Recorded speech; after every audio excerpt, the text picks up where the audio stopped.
예, 최근 중국에서 체포된 탈북민들이 대거 북송됐다는 뉴스를 전해드린 바 있습니다만 북한 주민들의 탈북에는 여러 정치 외교적 의미가 있습니다. 그래서 이번 목선 귀순에는 어떤 의미가 있는지 따져보겠습니다. 자, 홍영 기자, 최근 들어 북한 주민이 집단으로 입국한 사례가 또 있었습니까?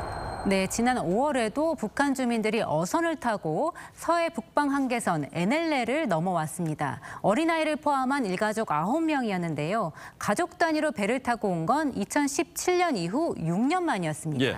이 지난해에는 우즈베키스탄 수도 타슈켄트에 있는 북한 식당 종업원 5명이 집단으로 탈북해서 입국했는데요.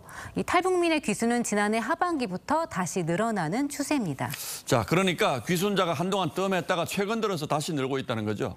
네, 그렇습니다. 통계만 봐도 최근 몇 년 사이에는 뜸했습니다. 2016년 한 해 1,400명이 넘던 탈북 주민은 문재인 정부 들어 점차 줄어들다가 2019년 11월 동해에서 납포한 북한 어민들을 강제로 돌려보낸 이후 급격하게 줄어들었습니다. 그러다가 2020년 코로나19 유행으로 북한이 경계를 강화하면서 100명 아래로 뚝 떨어졌는데요. 지난해 67명이던 탈북 주민은 올 들어 지난달까지 139명으로 벌써 2배를 넘어섰습니다. 문재인 정부 당시에 있었던 북한 어민 강제 북송 장면은 충격적인 장면이었고 그 파장이 아직도 이어지고 있죠.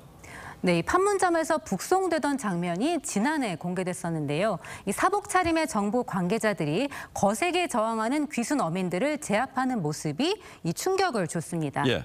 귀순 의사가 없었다던 당시 정부 입장과 배치되는 장면이었는데요.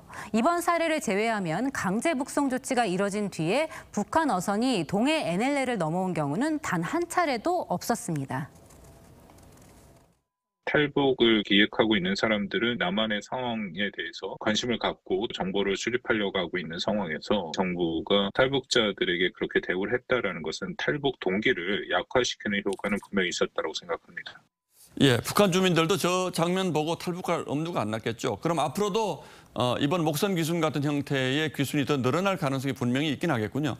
네, 그렇습니다. 최근 무엇보다 북한의 경제 상황이 심상치가 않습니다. 북한 무역의 대부분을 차지하는 대중무역 규모를 보면 2017년 유엔의 강도 높은 대북 제재로 이 외화벌이가 급감했고 또 코로나로 3년 넘게 봉쇄하면서 수입도 크게 줄었습니다. 식량난이 심해져서 최근 개성 등 일부 지역에서는 굶어 죽는 주민이 발생했다는 보고가 있습니다. 예. 다만 이 김정은 정권이 내부 통제를 계속 강화하고 있는 만큼 북한 이탈 주민이 예전 수준으로 늘어나기는 어려울 거라는 관측도 나옵니다.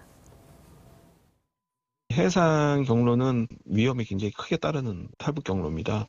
그럼에도 불구하고 그렇게 탈북했다는 것은 대체적으로 가족의 안전이라든가 정치적 환경 이런 부분들이 크게 영향을 미쳤을 가능성이 있습니다. 예, 결국 정권에 따라서 북한 주민의 인권에 대한 생각이 크게 달라지는데 이게 중요한 변수가 되는 셈이군요. 예, 홍영 기자 잘 들었습니다.